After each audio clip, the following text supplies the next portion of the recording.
trust and integrity in federal elections. I note that a quorum is present without objection. The chair may declare recess at any time.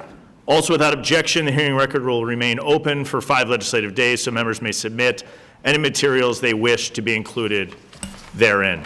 Thank you, Ranking Member Morelli, members of the committee, and our witnesses for participating in our hearing today. I'll now recognize myself for the purpose of making an opening statement. Article 1, Section 4 of the United States Constitution grants the power to regulate the time, place, and manner of federal elections. However, the Constitution also gives Congress the power to make or alter those regulations at any time. Federal election law was last updated in 2009. In the years since, voter confidence has dropped.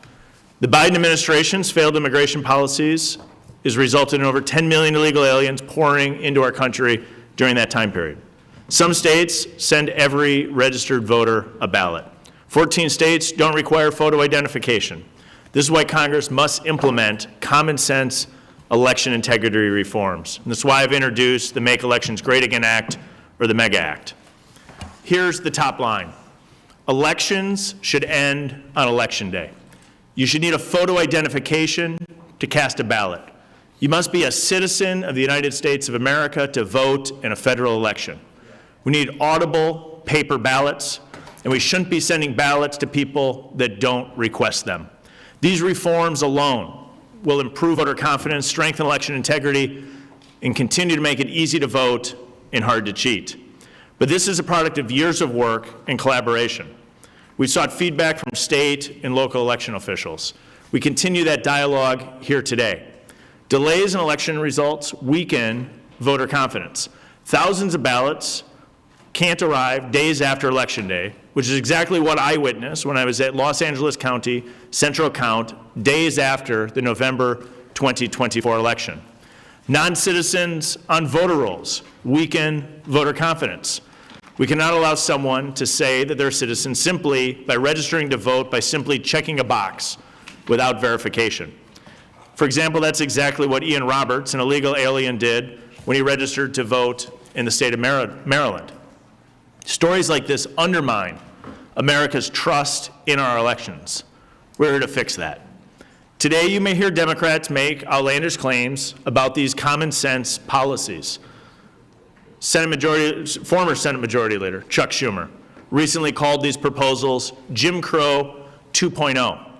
Leader Jeffries repeatedly referred to these policies as voter suppression.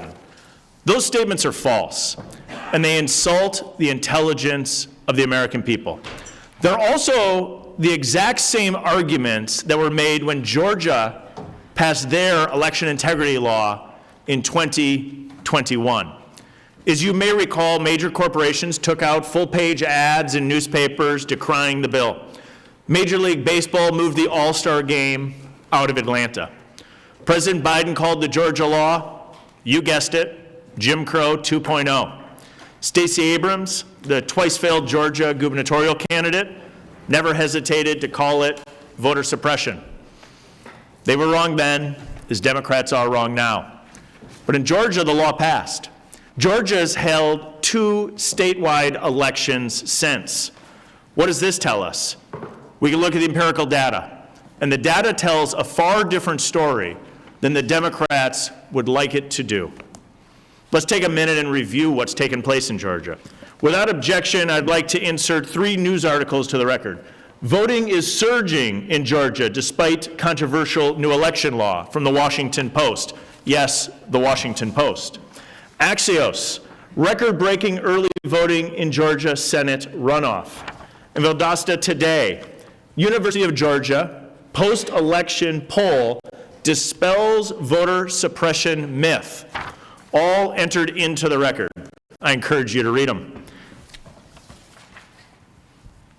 The independent Georgia survey referenced in the last article, I think is really important to explore further.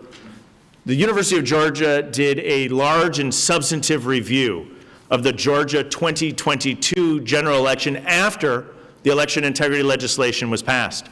95% of voters reported excellent or good in their experience of the election.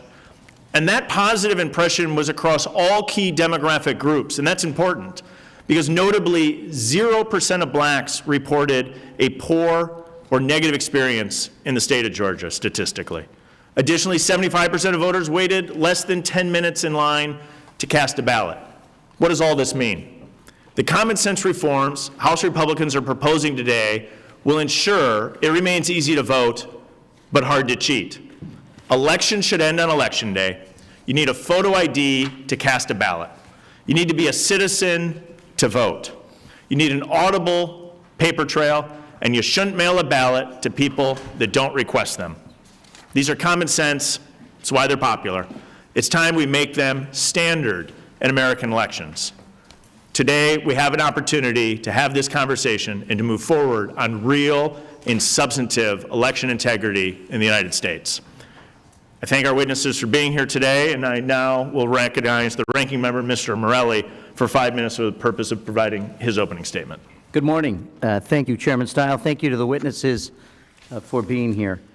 There's nothing to gain and everything to lose from hiding from the truth, because the truth is our last best line of defense. Defense against an administration willing to abandon any pretense at honesty or integrity as they try desperately and corruptly to cling to power. An administration that long ago surrendered any imperative they felt to tell the truth. When federal agents gunned down American citizens on the streets of Minneapolis, first a mother, then an ICU nurse that had veterans as his patient, this administration's first instinct was to try to deceive the public. Two, despite video evidence, spread false claims about the events leading up to the murders, to smear dead Americans, calling them domestic terrorists. In the face of this dishonesty, those of us who would defend this republic have a moral obligation to say forcefully, loudly, what we know to be true. And this is what we know. Donald Trump and congressional Republicans are terrified that they will lose the next election.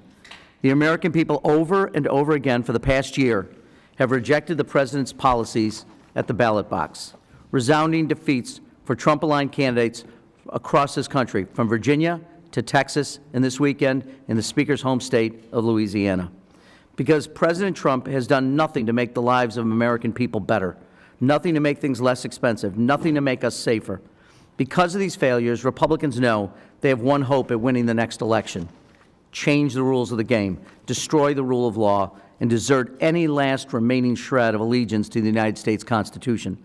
Redrawing congressional lines to make them better for Republicans, changing the rules of elections, brutalizing American citizens who exercise their rights under the U.S. Constitution.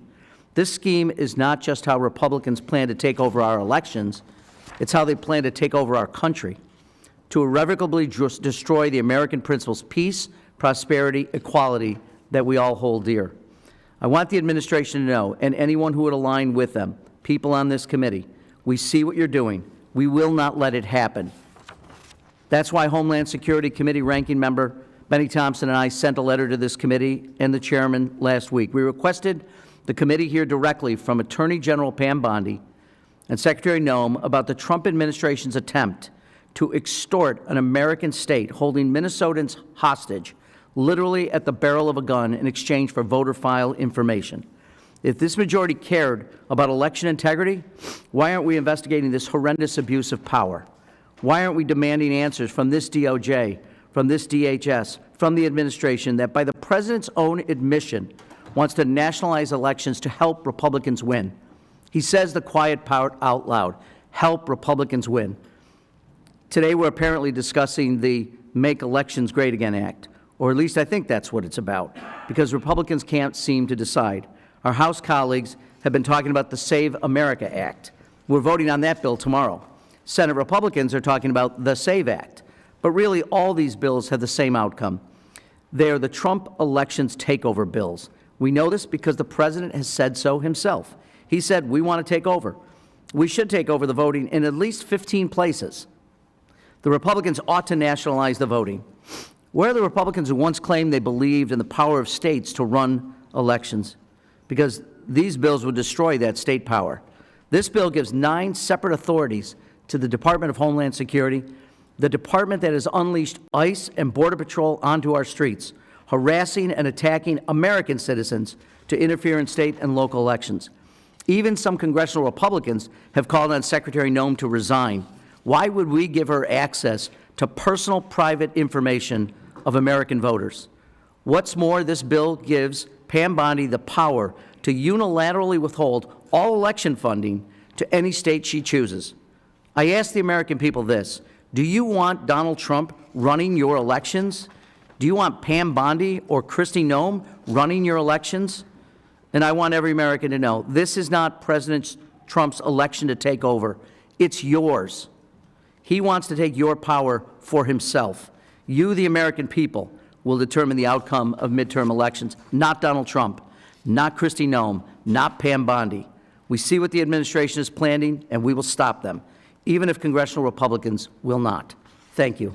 I yield back. The gentleman yields back. Without objection, all other members' opening statements will be made part of the hearing record if they're submitted to the committee clerk by 5 p.m. today. Today we have a one-witness panel. First, we have Wyoming Secretary of State Chuck Gray. Next, we have Michigan State Representative Ann Bolin. Next, we have Mr. Russ Noble, Senior Attorney at Judicial Watch. And finally, we have Karen Brinson Bell, Principal and Co-Founder of Advance Elections. We appreciate all of you being with us today and look forward to your testimony. I'll now recognize Secretary Gray for 5 minutes for the purpose of giving his 5-minute opening statement.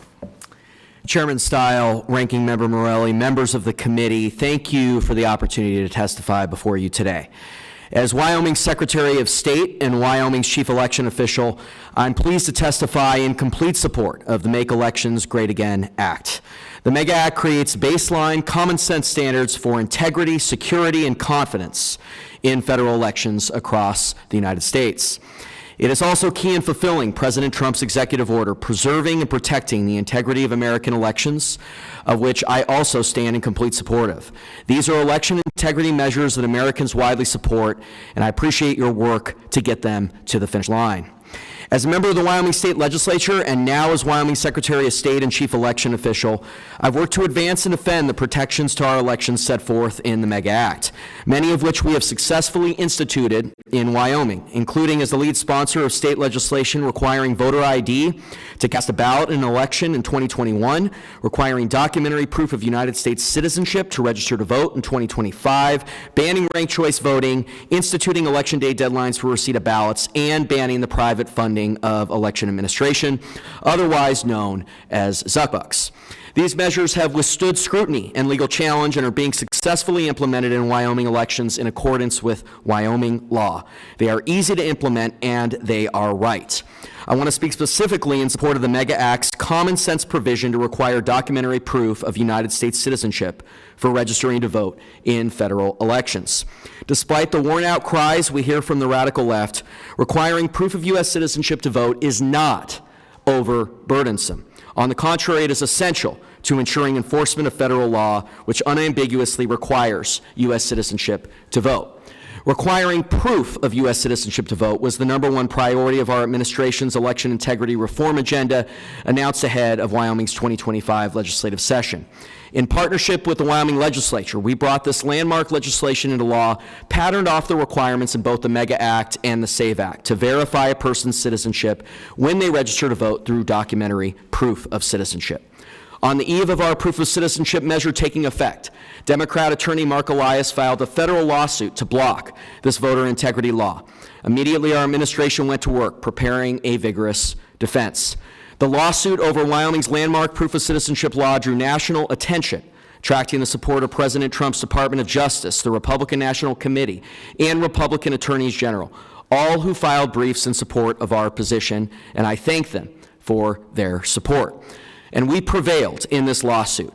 On July 22, 2025, the United States District Court for the District of Wyoming granted our motion to dismiss this federal lawsuit, finding that Mark Elias could find no one, again, no one, who was actually harmed or could be harmed by this new election integrity law. This is because in Wyoming, as in the rest of the country, it is easy for all eligible U.S. citizens to obtain acceptable identification proving their citizenship. The radical left's claims to the contrary are simply untrue and defy reality.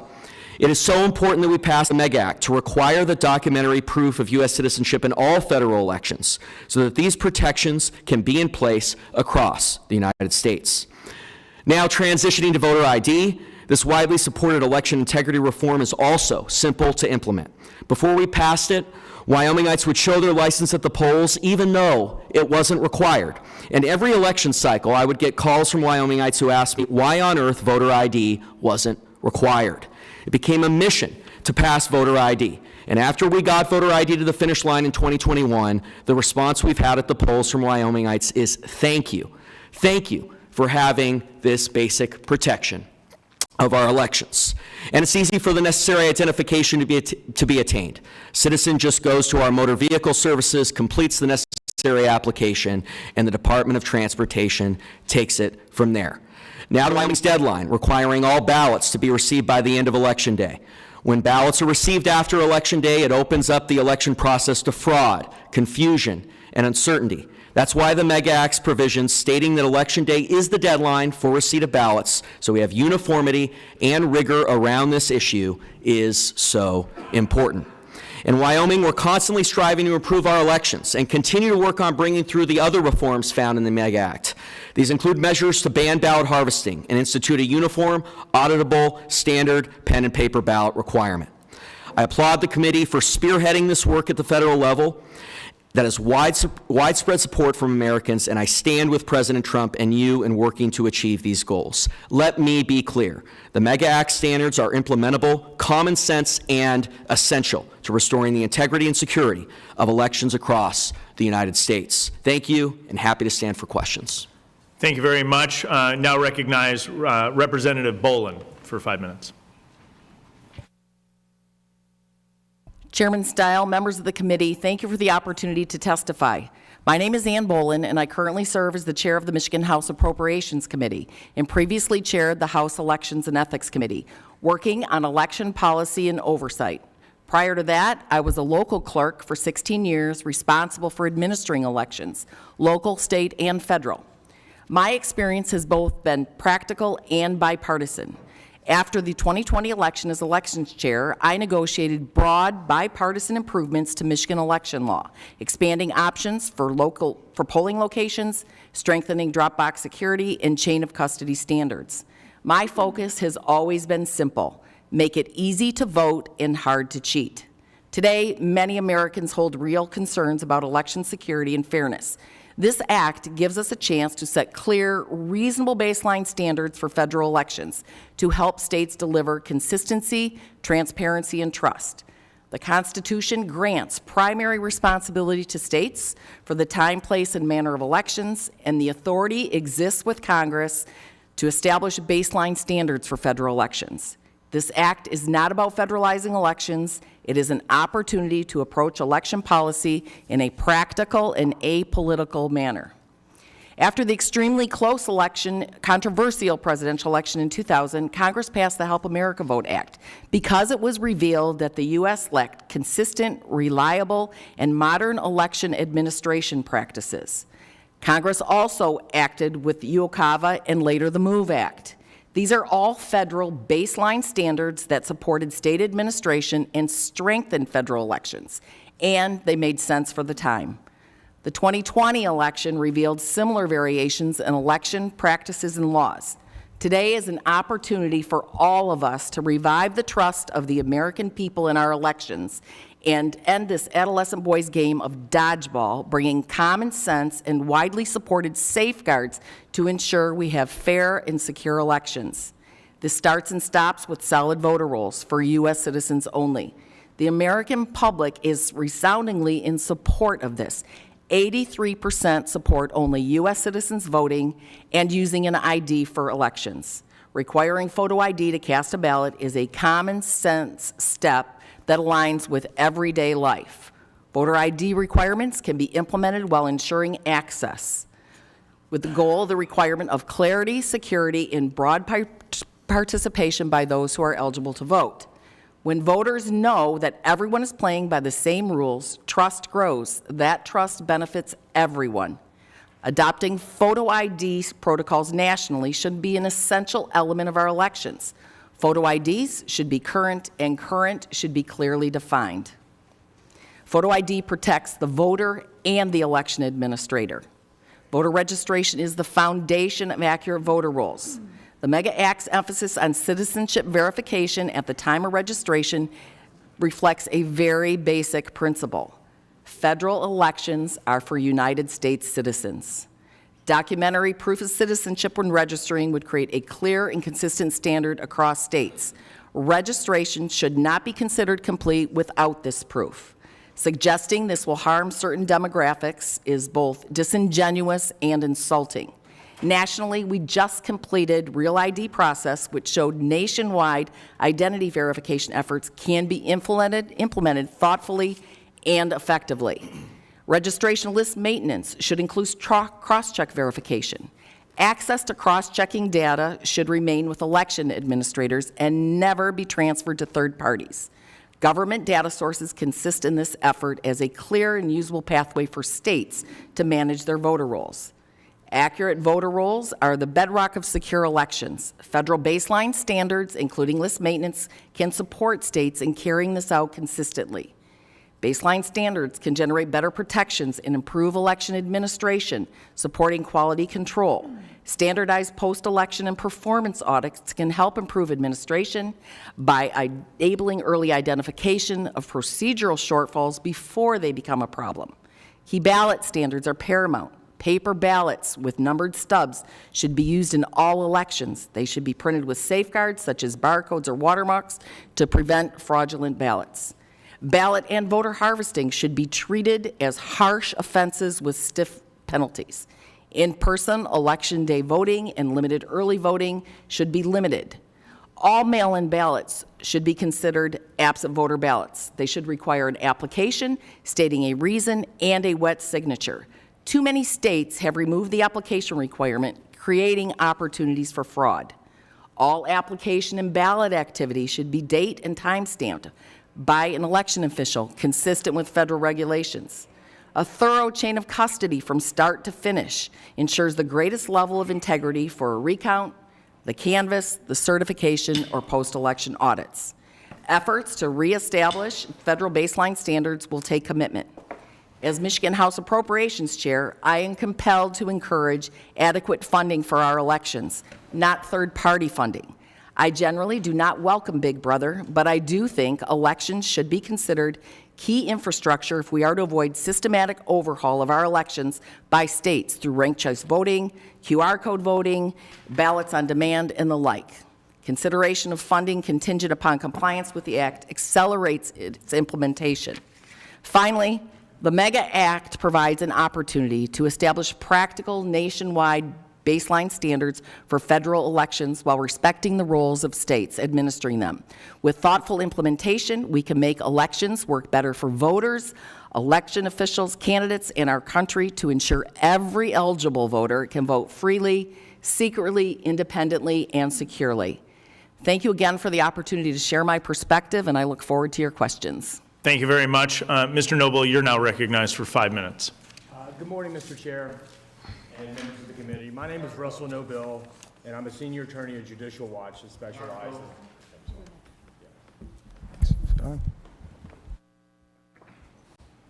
Good morning, Mr. Chairman and members of the committee. My name is Russell Noble. I am an election integrity lawyer at Judicial Watch. The core point of my testimony is simple. Public confidence in integrity of elections is declining. The decline is not driven by lack of ballot access, but rather inadequate and lax enforcement of basic election integrity safeguards. The data tells a clear story. Voter registration and turnout continue to go higher, and minority ballot access is at or near record levels. Historical racial disparities supporting the need to promote ballot access have largely been eliminated. At the same time, the public strongly supports common sense election integrity measures. Large majorities support voter ID and uniform election deadlines. They support proof of citizenship requirements and clean registration lists. Yet despite this consensus, many states have moved to undermine election integrity. One of the most troubling shifts has been the expansion of universal mail voting, which sends unsolicited ballots automatically to all voters regardless of eligibility. My written testimony describes how progressive politicians proposed this very system 100 years ago. It was a bad idea then, it remains a bad idea. No mature democracy would adopt such an insecure voting system. Among other ills, it weakens chain of custody protections, it increases the risk of coercion, and brings that risk of coercion to people's houses, a real risk for vulnerable voters. It risks third-party interference and administrative error. It erodes public trust in elections. Universal mail voting is bad policy in any context, but it's particularly bad when combined with inaccurate voter registration lists. Not long ago, the Supreme Court found that 24 million registrations, about 1 in 8 in the United States, are invalid or inaccurate, and 2.75 million people were registered in multiple states. Dirty lists have long been the gateway for other election mischief. Take California, who Judicial Watch is suing right now on behalf of the Libertarian Party. It has both universal mail voting and dirty registration lists. Our own internal analysis found that 21 counties with approximately 6 million voters removed a combined 11 voters over 2 years for change of address. That's 11 voters removed from a group of 6 million, 11 over 2 years.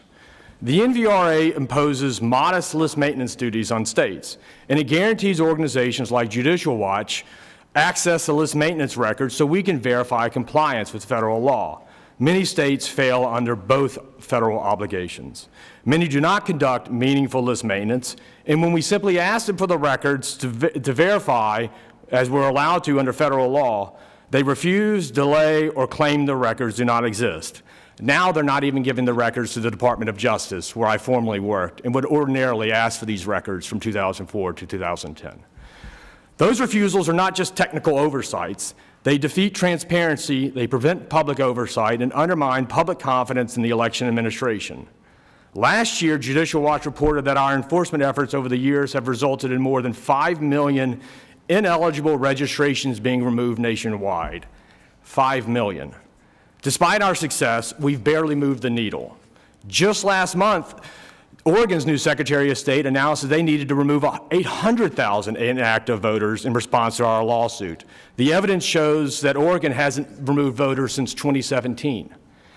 While Oregon's announcement is progress, it illustrates just how pervasive state noncompliance has become. We have other suits pending. Finally, I address the recent trends where states are allowing ballots to arrive days and weeks after Election Day.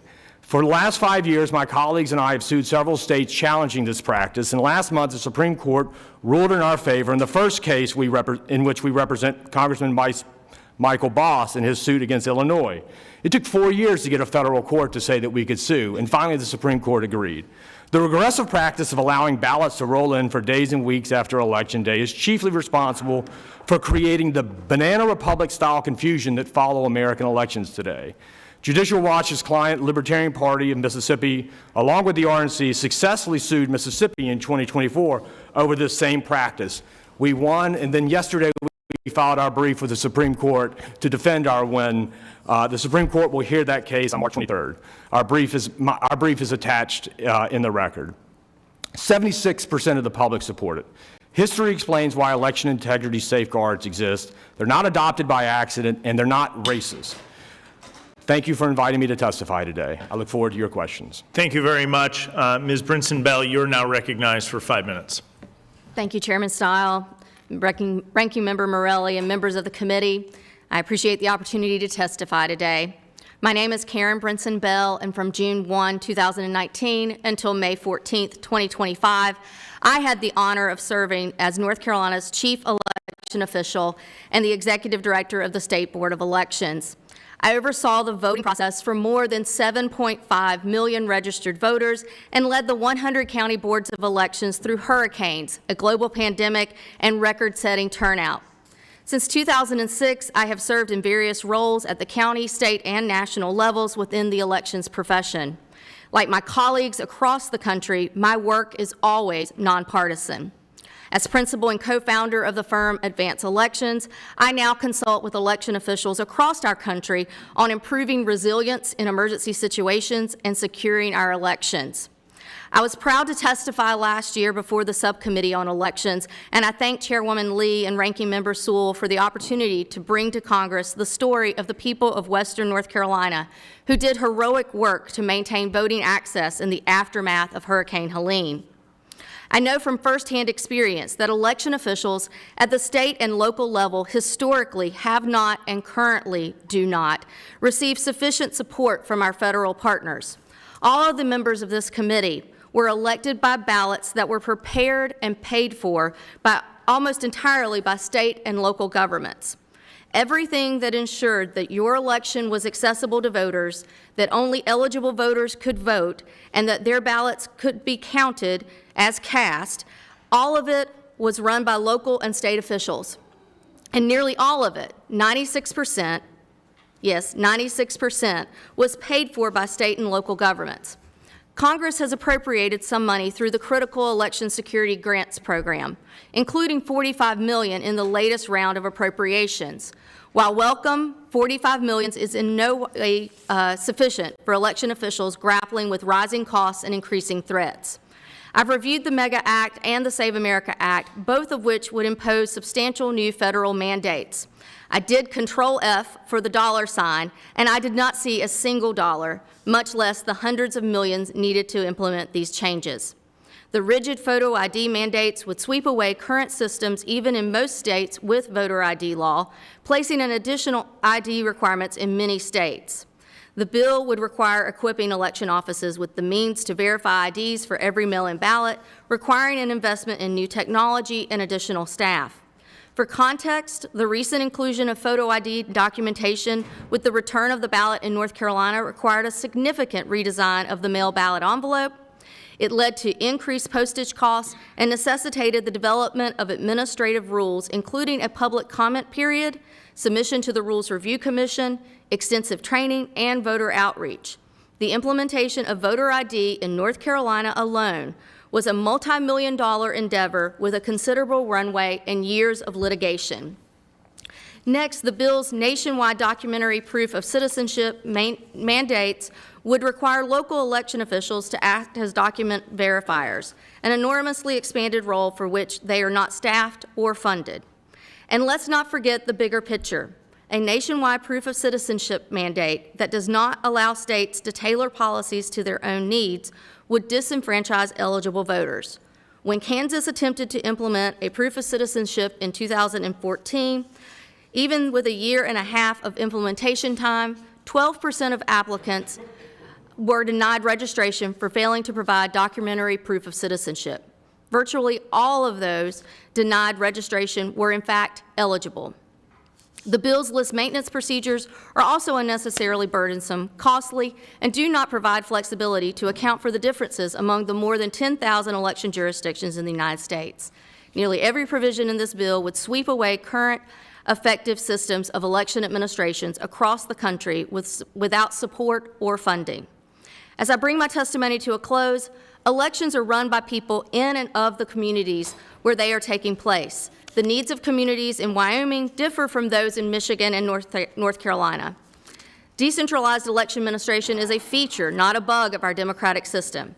In this regard, I agree with you, Chairman Stile, when you stated at a hearing in this very room in March of 2023 that election administration looks different in every state and that it is our federalist approach in action. I appreciate your longstanding opposition to un-American calls to nationalize our elections, Mr. Chairman, and I presume it continues. In closing, election officials have a simple request of Congress, that you help share their burdens, not add to them.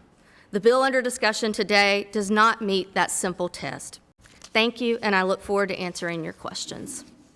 Thank you very much. I now recognize myself for 5 minutes for the purpose of asking questions. We'll alternate sides. I'd like to start with you, Secretary Gray, if I can. We got a lot of information there from Ms. Brinson-Bell. Echoes a lot of the comments I hear from my Democrats.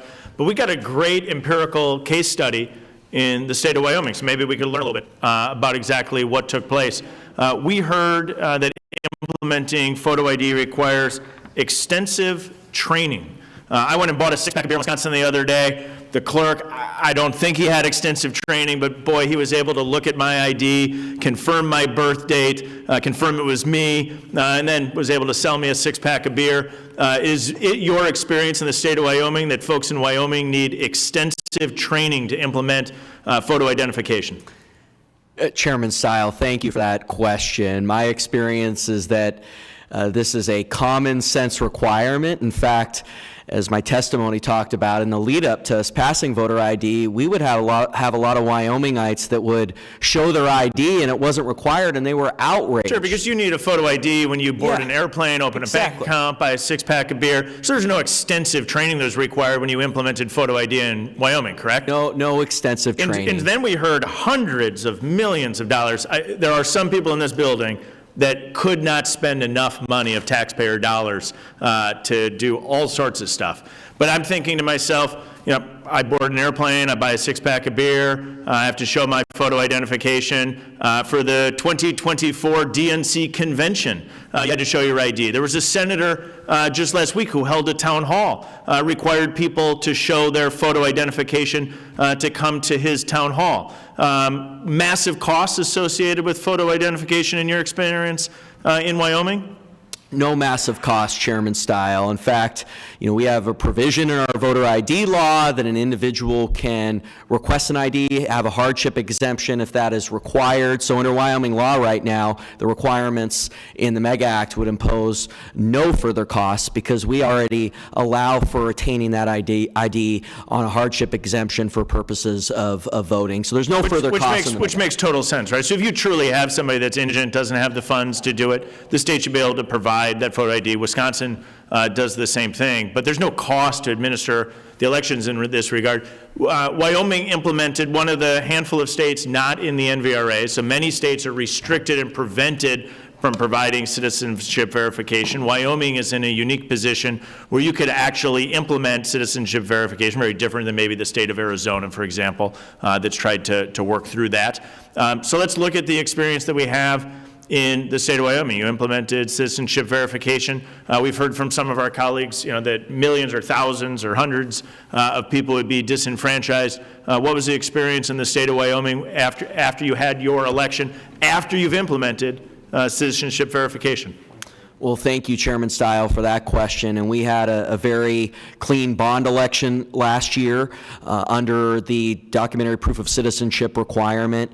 It was very clean, no issues, no complaints. It was just very well run, and people were excited that we implemented this common sense measure. So the fear-mongering that we're hearing today didn't materialize in the state of Wyoming.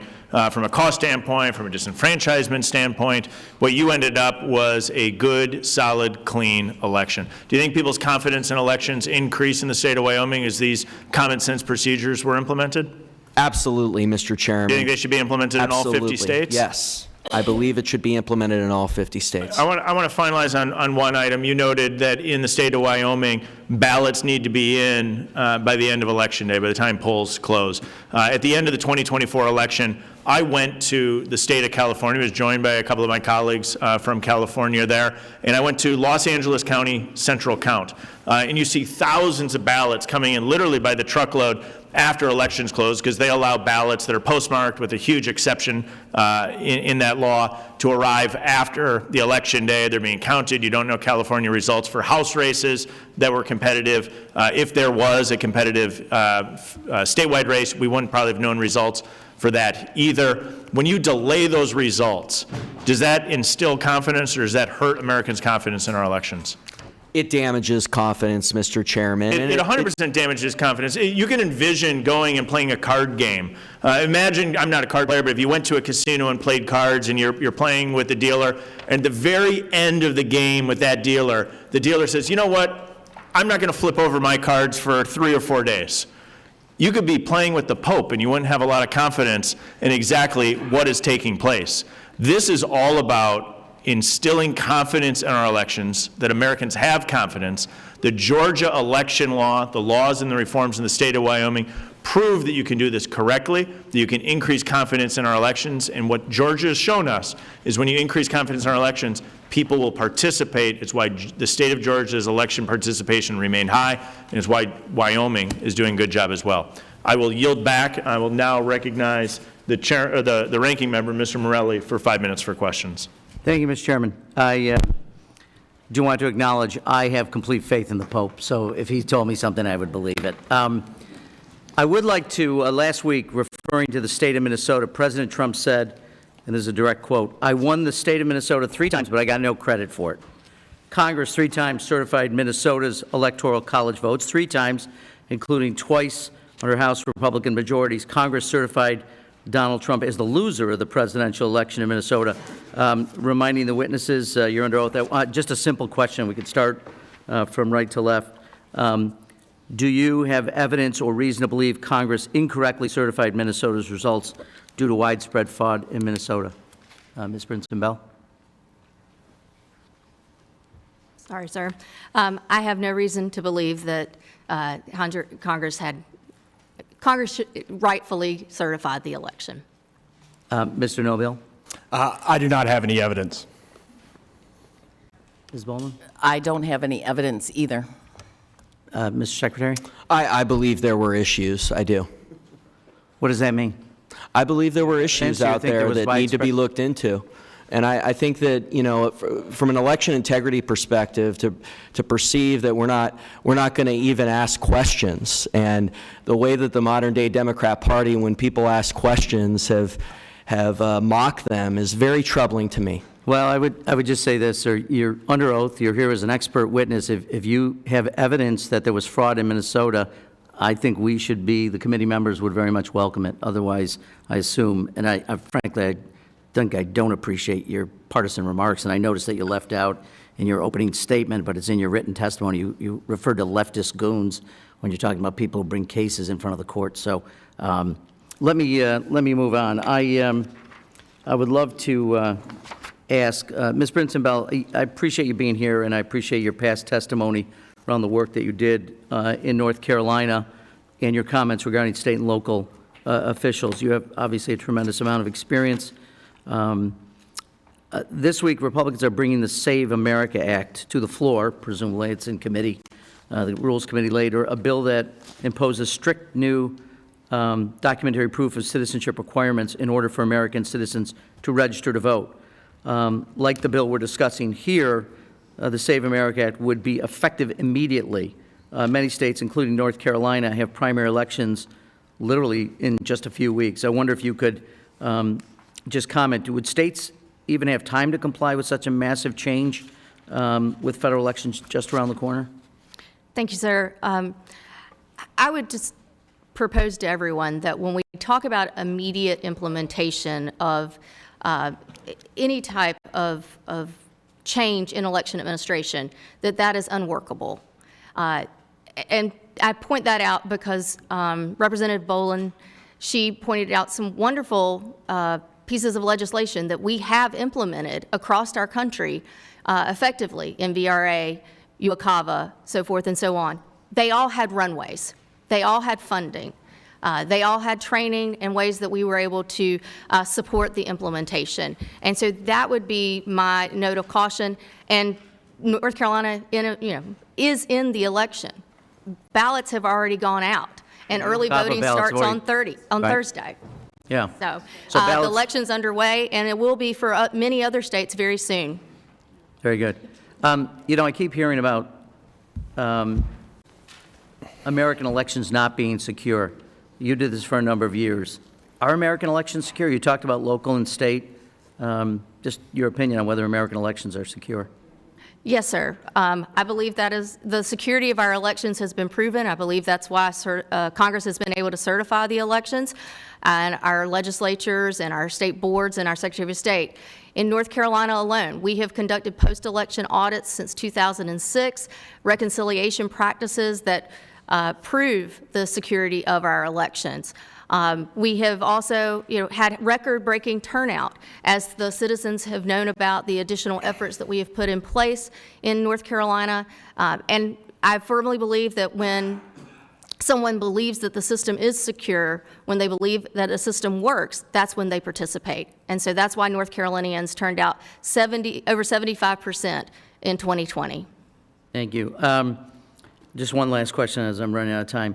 The provision ending mail-by-voting elections alone would upend the way elections are conducted for nearly 70 million Americans. How much does it cost to run a statewide election in North Carolina? Do you know?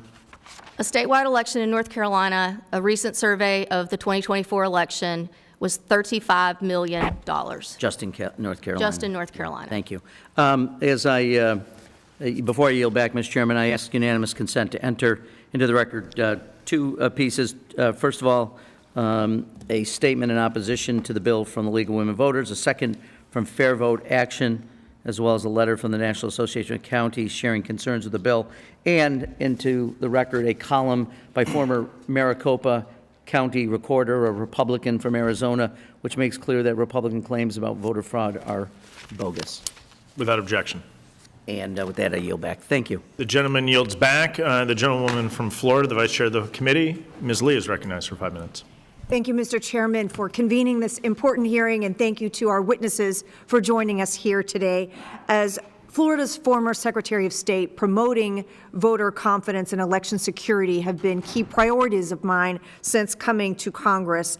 And the committee's Make Elections Great Again Act includes a number of common sense requirements, including photo ID, an election day deadline for receiving ballots, and list maintenance standards that a number of you have already touched upon. These measures are proven effective, they promote security, and they do promote public confidence, all endeavors we should be pursuing in Congress. Chairwoman Boland, I'd like to return to one of the concepts that you mentioned during your testimony, and it's this, the concept of critical infrastructure. So the Department of Homeland Security designated elections infrastructure as critical infrastructure, and as a consequence, for a number of years now, has been providing cybersecurity support to state and local elected officials.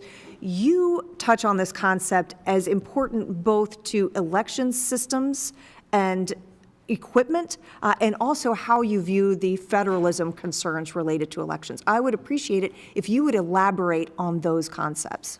Yes, thank you very much for the question. I think it is extremely important when we relegate these to the states. Everybody wants confidence. I am really puzzled by the suggestion that there's not a lot of fraud. Why would we wait for fraud to occur to protect it? And so these issues of security, security in the ballots, security in the database system, security in the actual machines that are tabulating, this was a requirement under the Help America Vote Act, as was the electronic qualified voter files. And so this is a great opportunity to see. We know we have advanced so far. I mean, the good advances as well as the cynical advances and the security issues, that it's time for a reset. We should be looking at it. Right now, the EAC is looking at guidelines, security guidelines for our equipment. There's concerns about transmission. We all want timely results, and in order to get timely results, we also want them to be accurate. So the systems in place that feed into that are extremely important. The accuracy tests, the confidence, the transparency, and most importantly, accountability. If there is no accountability, then we will never have fair elections. And Mr. Noble, going back to that concept, we heard testimony earlier about the chairman had great questions about the connection between timely election results reporting and voter confidence. I'd like to hear your perspective on that, but also in your written testimony, you go a step further and note that election ballot deadlines past Election Day, in your view, even violate federal law. Tell us about that. Yeah, it's not just us. The Court of Appeals for the Fifth Circuit said that. So we've been litigating this for 5 years. When Congress enacted the first election integrity provision in the history of Article 2, it enacted Election Day. And in all times, Election Day ended on Election Day. But in the last 15 years, there's been this activist effort to get state legislators to extend ballot receipt deadlines in a way that frankly makes elections disorderly and unreliable and suspicious. And it's radically reduced public trust in elections. And For the last 15 years, we've been suffering through 2 weeks of post-election uncertainty because people aren't just getting their ballots in time or returned in time. And frankly, the denominator of ballots outstanding continues to increase, which when people go to bed at night, they need to know how many ballots are outstanding. They need to know how many ballots are left to be counted, and they don't need to wake up 3 days later and find out there's an additional 150,000 ballots coming in. So it's just frankly a radically undermining elections. It is, and I can tell you, in Florida, third largest state in the country, we know how to do this. We get our ballots in on Election Day. We have results by 9 o'clock. So it can be done, and it absolutely improves voter confidence. Let me also touch on this. There's a lot of discussion about citizenship, in and around today's hearing, but would you elaborate on the other reasons? There are actually a multitude of reasons why somebody may be need to be removed from voter registration rolls, everything from death to moving. Would you elaborate for us on many of the reasons why somebody might need to be removed from a voter roll? Yeah, you got to have a clean and accurate voter registration list to keep fraud from happening, right? And so that's the whole reason why it was created in the 1800s. And frankly, states, including North Carolina, are not complying with their NVRA obligations. We sued them 4 years ago. We're currently suing California, Oregon, and Illinois. And people need to know that the way you commit fraud and undermine an election is you have a dirty voter registration list. That's step one. Thank you, Mr. Noble. Mr. Chairman, I yield back. The gentlewoman yields back. Ms. Sewell is recognized for 5 minutes. Thank you, Mr. Chairman. My questions are for you, Secretary Gray. I've read with great interest about your election integrity agenda, especially the proof of citizenship law that was passed by Wyoming State Legislature. You must have had rampant voter fraud to make it necessary to pass such restrictive laws. So my question to you is, what is the number of voter election fraud cases in your state of Wyoming over the, say, last 20 years? Well, Congresswoman Sewell, it's sort of a circular question. I've seen this a lot from You know, I'm going to reclaim my time since I have very limited time. I'm going to let you know that it's only one case. And this isn't data from some far-left think tank. This is data collected from the Heritage Foundation. Mr. Chairman, I would like to ask unanimous consent to enter into the record this report by the Heritage Foundation that shows that the state of Wyoming has only had one case of voter fraud. Without objection. Mr. Gray, or Secretary Gray, as I'm sure you know, President Trump has recently called for the federal government to, quote, take over elections. You're a state elected official. What branch of government has the legal right to administer elections? Does the President of the United States have the authority to administer and nationalize elections? Well, thank you, Mr. Chairman. Congresswoman, first I'd like to state that I disagree with your previous assertion about only one example. Well, you know, I'd also evidence, sir, with all due respect, this is my time. Thank you. So the evidence speaks for itself. The fact of the matter is that it seems to me that we're solving for a problem we're offering a solution for a problem that doesn't exist, is what I'm saying. I can answer the question also as to who's in charge of administering elections. Neither the President nor Congress has the right to run elections. Article 1, Section 4, Clause 1 of the Constitution is very clear. The time, place, and manner of holding elections shall be prescribed in each state by the legislature thereof. Now, Congress can alter the regulation of elections. However, the President has no legal authority to decide which ballots are counted, and he certainly cannot administer elections himself. Mr. Chairman, I must say, voting rights used to be wildly bipartisan, and lately it has been so partisan. This committee should not be involved in the President's scheme to rig this year's midterm election and this disinformation campaign to legitimize lies and myths about rampant voter fraud by non-citizens, where we already have laws on the books that say that non-citizens, it is illegal for them to vote. Mr. Gray, on January 22nd, 2026, Secretary Gray, just a couple of weeks ago, you put out a press release in your official capacity as Wyoming Secretary of State that announced your top 5 election integrity priorities, which included eliminating Medicare, Medicaid, and student IDs as acceptable forms of identification for voting. This provision is also in the mega bill as well. What is the problem with using student IDs or IDs like federal IDs like Medicare and Medicaid? And why do we find them so objectionable? Mr. Chairman, Congresswoman, the issue with many of these IDs is that they don't have photos on them. That's one of the issues. And so how do you have, with all due respect, we have already established that voter fraud in your state is basically non-existent. So there can't be any reason for restricting the types of IDs more frequently used by low-income and elderly Americans. The real reason suggests to me that you're picking the voters who can actually vote.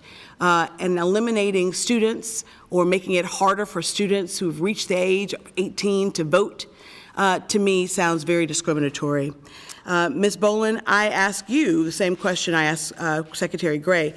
Do you know the number of reported cases of election fraud in the state of Michigan over the last 20 years? I can tell you, since my time is running out, it's 19 cases, 19 out of 64,520,000 ballots cast. That's a rate of 0.0002% of fraud. Mr. Chairman, I ask for unanimous consent to enter into the record the Heritage Foundation's election fraud map that shows this point. Nobody should be fooled by what's going on here today. The only thing mega about this bill is that it's mega voter suppression. The rate of voter fraud is almost non-existent relative to the number of ballots cast in each election. The Republicans' voter suppression agenda is simply designed to appease Trump and to set the stage for a takeover and nationalization of elections. The Trump agenda is rooted in anti-immigrant conspiracy theories aimed at disfranchising young people, women, the elderly, people of color.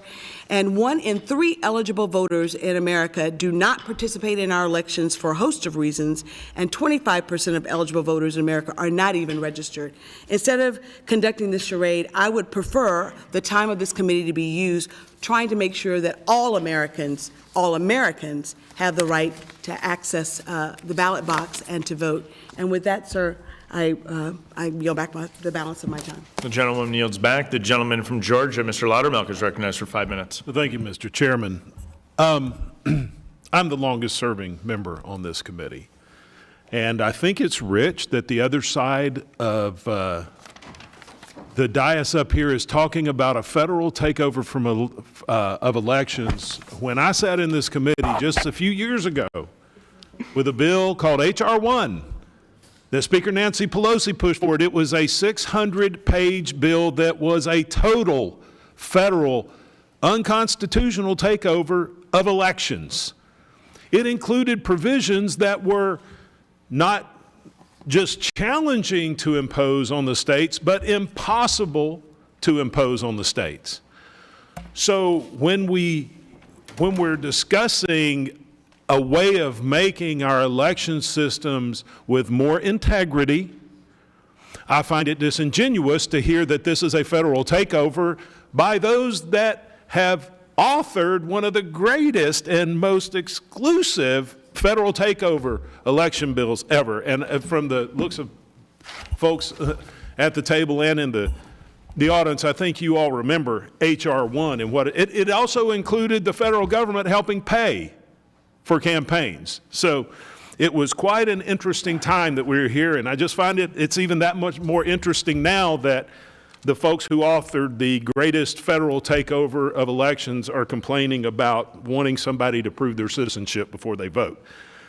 With that, Secretary Gray, there's been a lot of critics and of election security efforts in general will claim Congress is requiring states to engage in expensive changes to their election system.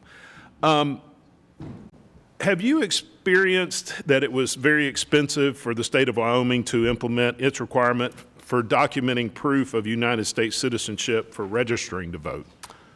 Congressman, Mr. Chairman, it was seamless.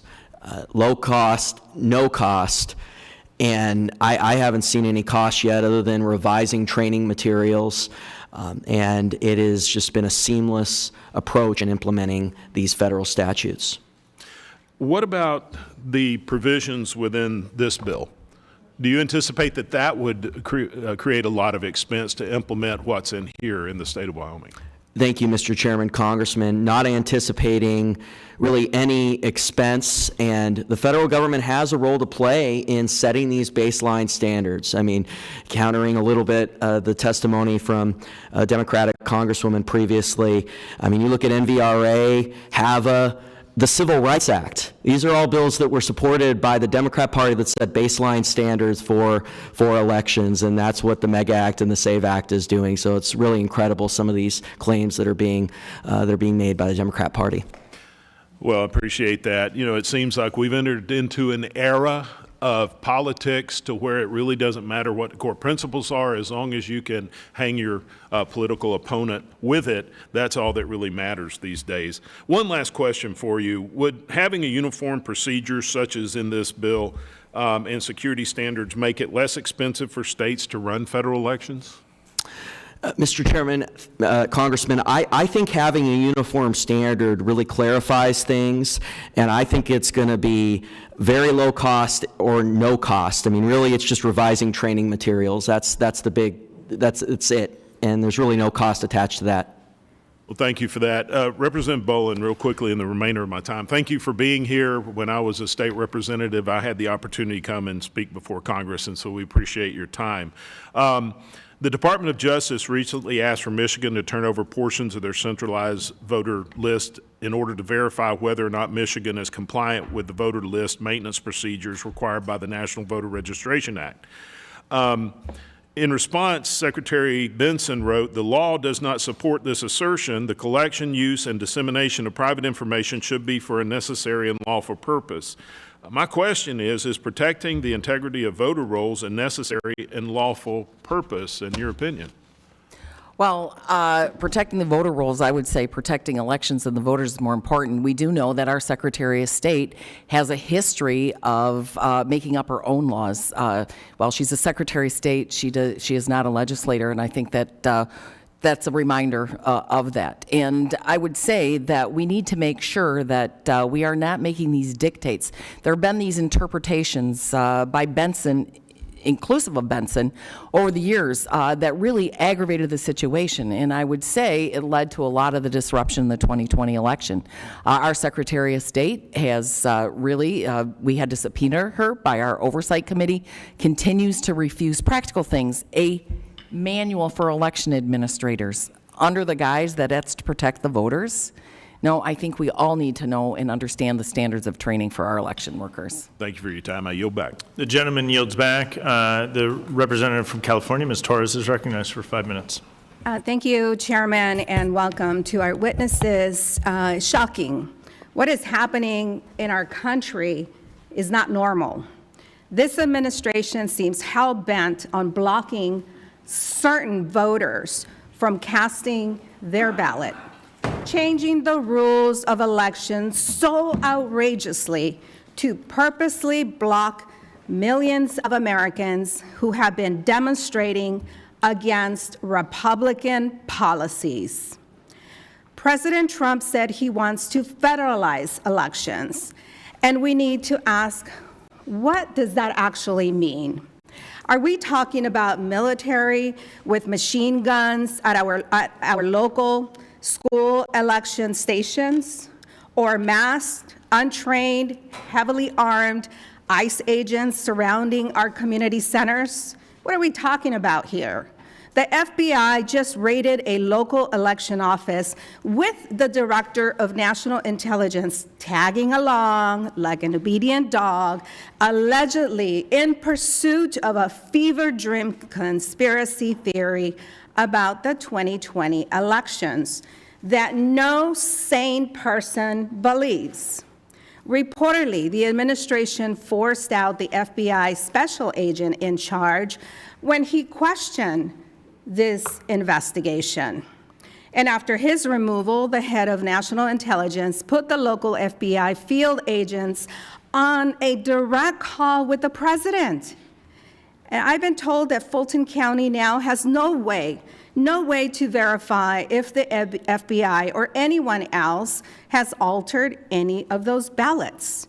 The Republican election bills being considered are a direct attack on dissent of current Republican policies on married women, women who build careers, led companies, serve in Congress, and yes, women like me who got married and changed their names, on young voters and seniors who cannot afford to purchase a passport. But instead of focusing on affordable child care and quality maternal health, these bills will make tens of thousands of American women struggle needlessly to vote. This is about control. It is about silencing people who do not agree with Republican policies and about blocking women from the ballot. But we will not be silenced. Chairman Steele, I truly enjoyed touring my local election office with you just 2 years ago and was delighted with your statement that it was an amazing experience to walk through the LA Central count, which counted more ballots than 38 states in the 2024 general election. I ask for unanimous consent to enter into the record testimony from my local LA County elections official. Without objection. Thank you. You had doubts about California elections and went to the source, and I admired you for that, to address those very doubts. You brought Fox News, held a press briefing, but refused to allow Democrats to join. Why? Maybe because you found nothing out of order. You saw instead hard-working public servants working under the eye of streaming video cameras available for anyone in Los Angeles County or across the country Will the gentlewoman to view. yield? We are looking for legislation to fix a problem you failed to find. Not a single committee Republican or political observer contested the outcome of any House race in 2024 or provided any evidence that California suffered from fraud irregularities. And why is that? Because California's election infrastructure is sound. We invest in secure systems, rigorous training, and transparency at every level. California has worked hard to ensure that every eligible American voter can cast their ballot. And yes, election day ends at 8 p.m. on election day. And as frustrating as it may be to make sure that every vote is counted, our fantastic state and local election workers make sure that it happens in a secure and transparent way. Let's be honest, actions taken to turn our entire election system upside down have one goal. Instead, this is the effort that is similar like Pizzagate 2.0, where an ill-informed citizen drove across the country to find sexually abused children. Look over there. Meanwhile, we keep the Epstein files secret. And I yield back. Gentleman yields back. The gentleman from Virginia, Mr. Griffith, is recognized for 5 minutes. Thank you very much, Mr. Chairman. I agree with my colleagues. All American citizens should have the right to vote. I do, however, disagree that the desire to have all Americans being able to vote has been bipartisan in the past. Having been a child during the Jim Crow era, I can assure you that the Make Elections Great Again bill is not Jim Crow. But let's talk about Jim Crow in Virginia. In 1902, the Virginia Constitution was rewritten by Democrats. They didn't take it to the people to vote on it. They just did it assembled in Richmond. And the concept was, everybody will recall, to disenfranchise African Americans. But what people don't recall is it was also to disenfranchise poor, white, Republican voters in the western part of the state, the very part of the state that I now have the great pleasure and proud to represent. It was done to take them out of the voting rolls too, because the Republican populist coalition was challenging the dominant Democrats in the state. And the Democrat Party did that, led by E. Carter Glass of Lynchburg, Virginia. And it would take some time to break that coalition up. And you know what it was, Mr. Chairman? It was the federal government interfering, according to all the Democrat politicians of the time, interfering in the states and telling them you can't continue to run your elections with poll taxes, with complex subjective registration processes, and having, quote unquote, an understanding clause, making sure that people understood what was going on in the election, that broke that up in the mid-60s. And guess what followed that? The election of the first Republican governor since Reconstruction in 1969. I participated in that election, not as a voter, but as somebody working out there in the hustings. Yeah, I was a weird kid. And I remember the debate between the Mountain Valley Republicans and the Democrats who controlled everything and who didn't want blacks and poor whites from the western part of the state actively participating. So I assure you, Mr. Chairman, your bill is not Jim Crow. I've got to tell you, it was an interesting time to live in, and I'm glad it's passed. And what we want to do is to make sure American citizens can vote. Mr. Noble, from your experience as an attorney, do you believe that our current penalties for election fraud sufficiently deter bad actors? No, and fraud's been going on for 200 years in American elections, and I submitted in my record 2 written books, one by the former chairman of this committee that documented countless frauds in the 19th century, another book that documented countless frauds in the 20th century. So when you look at fraud, you can't look at it in the terms of last week or last year, 2 years. I mean, it's a competition. People are cheating. Yeah. So you're saying we should enhance the law? Yes. And you think that the Make Elections Great Again will help us do that? Yes. I do too. Mr. Noble, in your experience, what have been some of your concerns raised with the practice of allowing third-party operatives to collect and submit ballots to polling centers, i.e. ballot harvesting? Well, that's why we invented the Australian ballot, so people wouldn't be harassed, and so they would monitor people's votes. People could go in and vote privately in a secure location when they wouldn't be harassed. And so the sort of advent of all-mail balloting and ballot chasing programs or ballot harvesting programs basically returned us to the bad days of old in the 19th century, where poor whites and the few minorities that were allowed to vote were chased and harassed so they could watch their votes. And we invented the Australian ballot so people would stop getting paid to vote, right? And that brought a lot of the protections we enjoy right now. In my district, that wasn't just paying them with cash. Sometimes it'd be a bottle of whiskey. Or a club against the head. Yeah. Yep. You believe the Make Elections Great Again Act will prohibit ballot harvesting nationwide? Yeah, it'll be a great improvement. Do you think that makes our system cleaner and more open for American citizens, including African Americans and poor whites in the mountains of Virginia? Yes, people should be allowed to vote in secure locations away from all the harassment that they might get at home.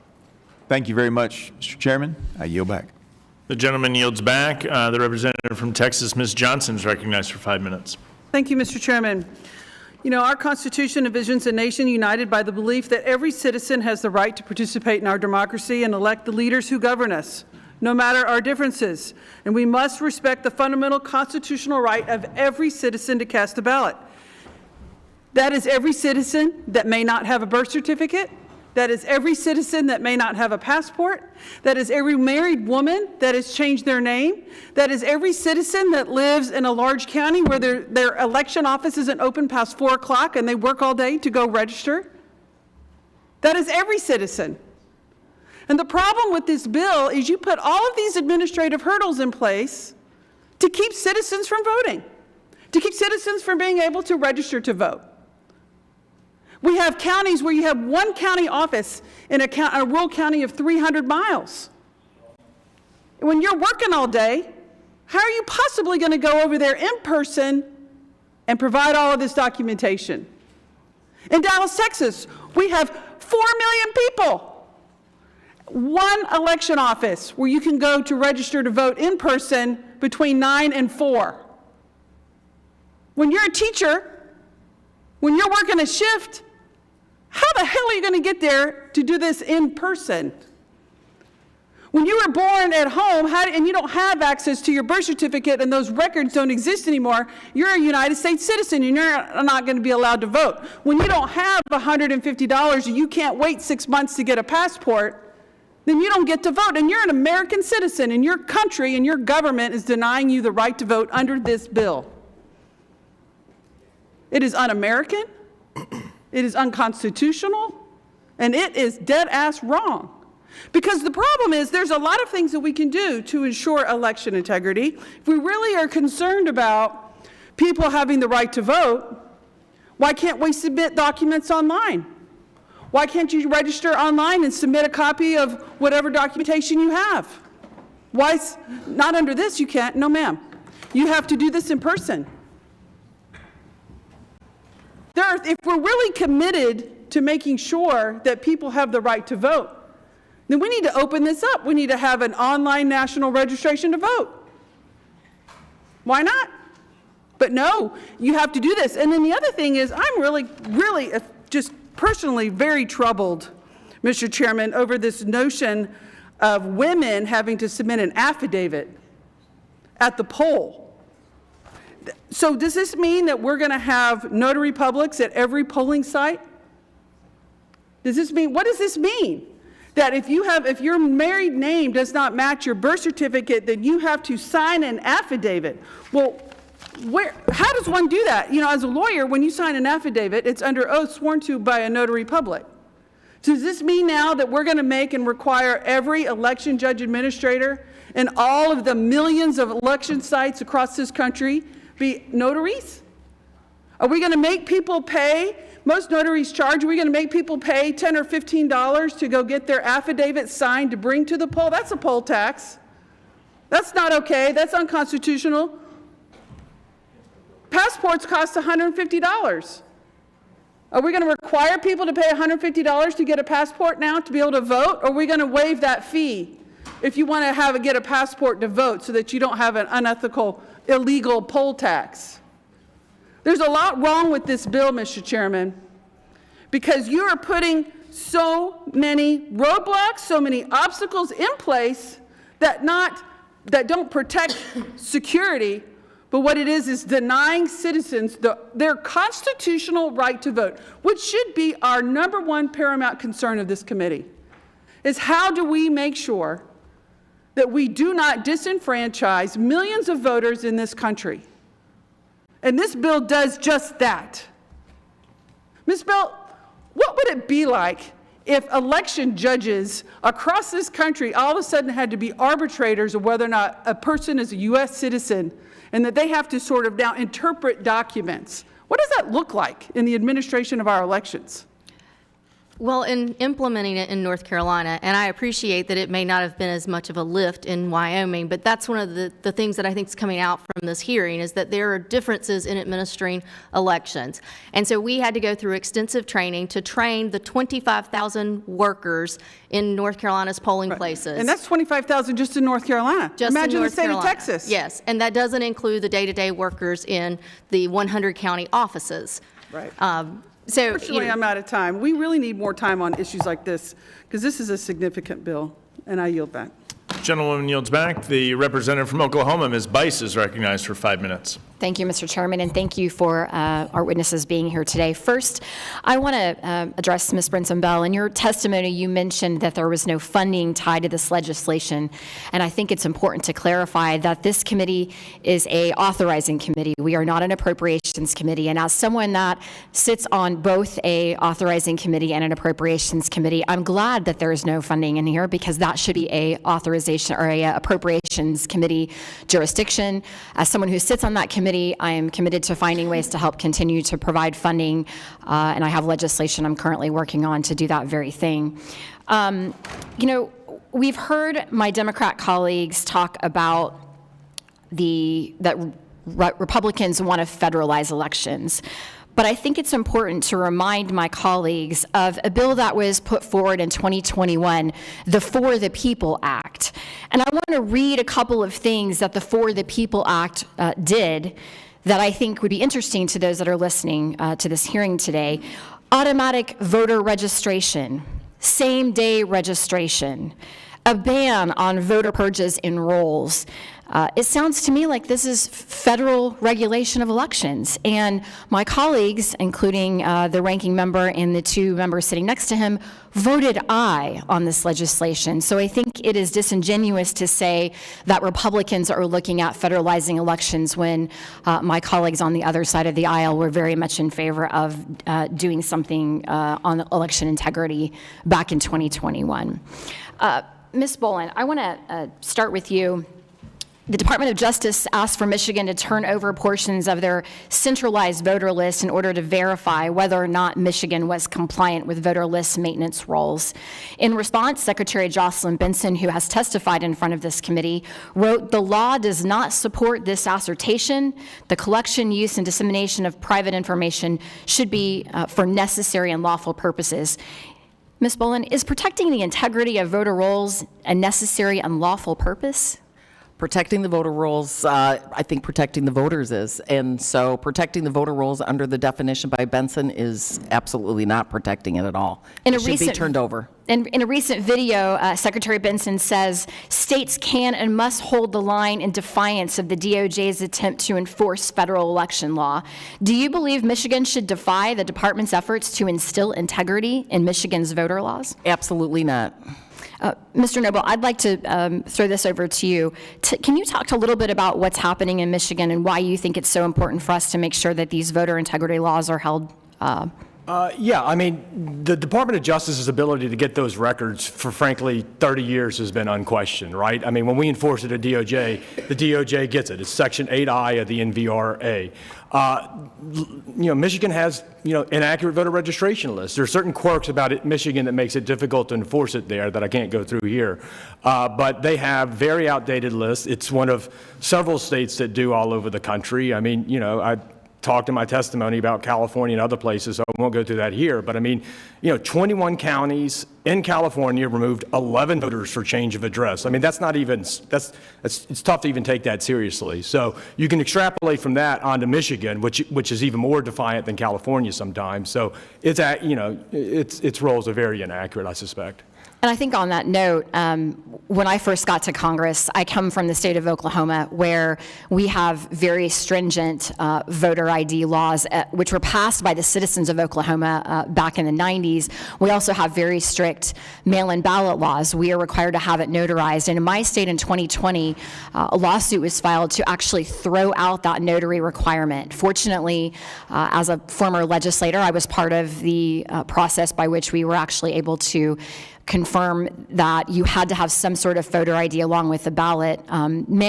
Universal mail-in ballot sort of initiative that we've seen in some states is ripe with fraud. When I got to Congress, I had no idea what curing a ballot meant. I had never seen a ballot box until I got to Washington, D.C. These are ways that we are using the system for fraud, and I hope that we will address some of these concerns in this legislation and legislation moving forward. And with that, Mr. Chair, I yield the balance of my time. The gentlewoman yields back. The representative from Ohio, Mr. Carey, is recognized for 5 minutes. Thank you, Mr. Chairman. I might be biased, but under the leadership of Secretary LaRose, Ohio runs its elections better than any other state in the country.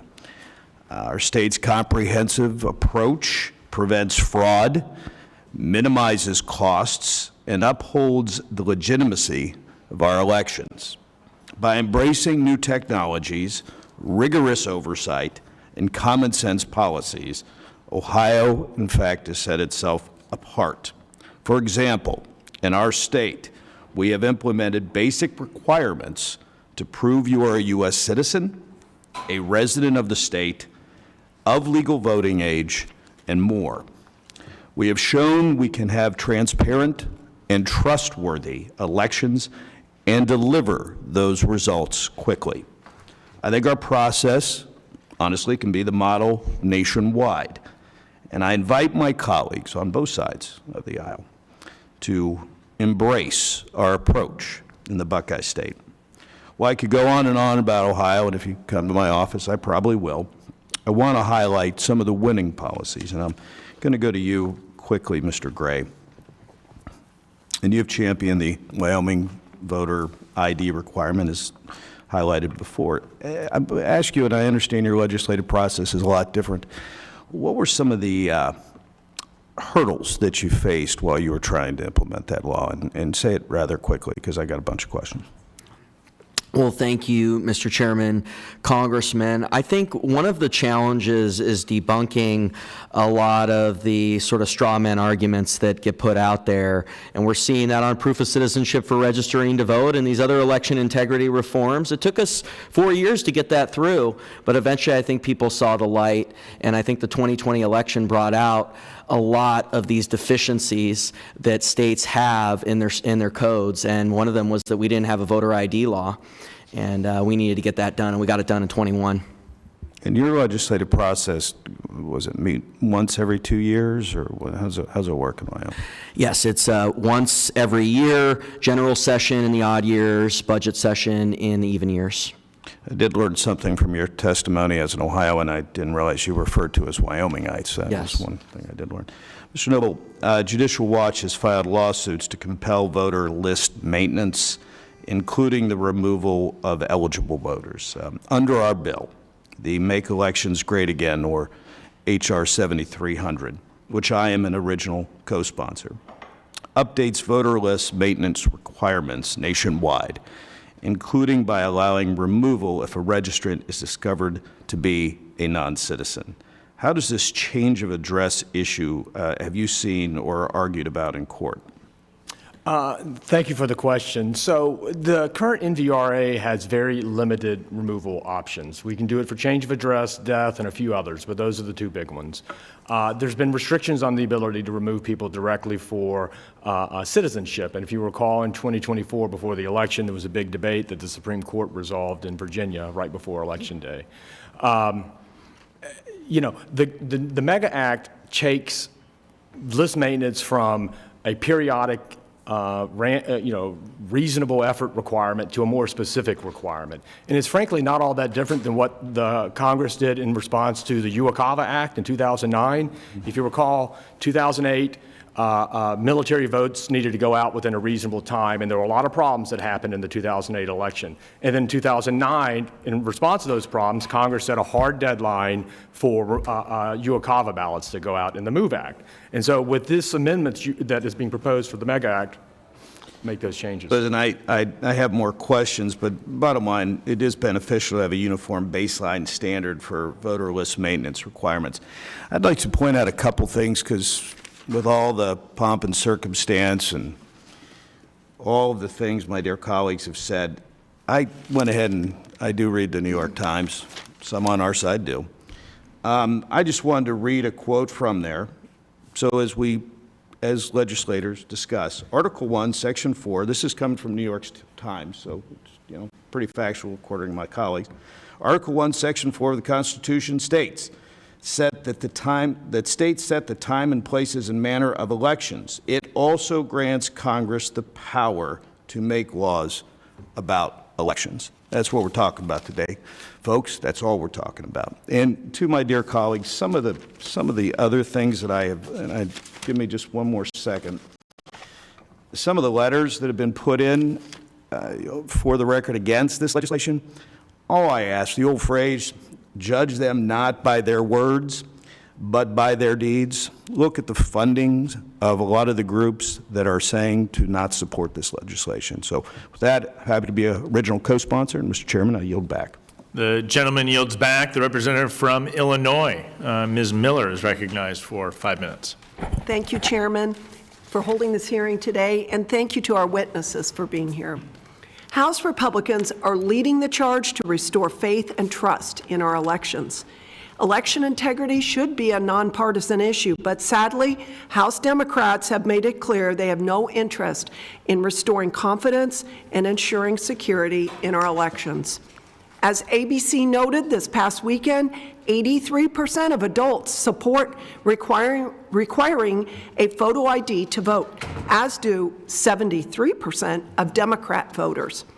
And yet, Democrat elected officials oppose voter ID at every turn, and 14 blue-leaning states, including Illinois, have refused to implement this common-sense measure. The House will be voting on an expanded version of the SAVE Act this week, and House administration Republicans, led by Chairman Stile, have introduced the MEGA Act, which builds on the SAVE Act, with additional critical reforms. Mr. Noble, first, I want to acknowledge and thank you and my Illinois colleague, Congressman Mike Bost, for fighting to secure the right of candidates to challenge state election laws in federal court. As you know, Illinois insists on the controversial practice of counting ballots received after Election Day, and I'm glad that Congressman Bost's challenge to that policy is moving forward on its merits. In regards to a related case, how does Watson versus RNC, currently before the Supreme Court, affect congressional efforts to ensure that ballots are received no later than Election Day? There's been some, I guess, the Supreme Court will settle the issue under current law if we prevail. Congress can obviously make new law and be more explicit in what it requires if it acts now. But this question, which arose in Bost first and now is in Watson, is what is the original public meaning of the 1845 statutes? What is Election Day? Well, we're going to look forward to that. When it comes to voter roll maintenance, how do we ensure that states comply with the requirements set by MEGA Act when many are already non-compliant with the current NVRA statute? Well, I think forced disclosures, which we try to do at Judicial Watch, and then frankly just follow up with suits. I mean, there's fertile ground and opportunity for us to sue over. Frankly, we shouldn't have to come to that, but obviously lawsuits help. When we find their laws, when we find a jurisdiction in violation, it's usually not a close case. I mean, they're not sending out confirmation notices. They're not removing people.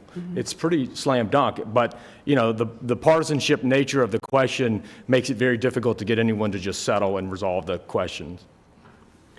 Representative Bolin, what steps would you like Congress to take to ensure that states like Michigan and Illinois are fulfilling their responsibilities under federal law to maintain clean and accurate voter rolls? One is, I do think we need to establish, kind of reset these universal base standards, number one. Number two is, I do think that the post-election audits would help in this regard, the list maintenance, and I think that we should be working in concert with the Michigan legislature at the federal level as well to make sure that these records are turned over. And the responsibility, in Michigan, we have very decentralized elections, and while the Secretary of State wants to take over much of this, we do need partners in this. And I do think that that's what this act can do, is again relegate the authority back to our locals and have the assurance. And if there is funding, I think the funding should be tied to compliance. And unfortunately, I mean, I know we don't want to tie fundings, but as the Chair of Appropriations, especially in split government, these are common sense reforms. These are not partisan reforms. We should all be on board trying to allow people to vote. And how does that happen? That's accurate voter rolls and verification. Well, that's what the American people want. I want to thank you all for the great and courageous work that you're doing. Keep it up. Thank you, and I yield back. The gentlewoman yields back. This concludes our questions for today's hearing. I want to thank all of our witnesses for appearing today and your willingness to testify. Members of the committee may have some additional questions for you, and we ask that you respond to those in writing. Without objection, each member will have 5 legislative days to insert additional material into the record or to revise and extend their remarks. There being no further business, I want to thank our members for their participation. And without objection, the committee stands adjourned.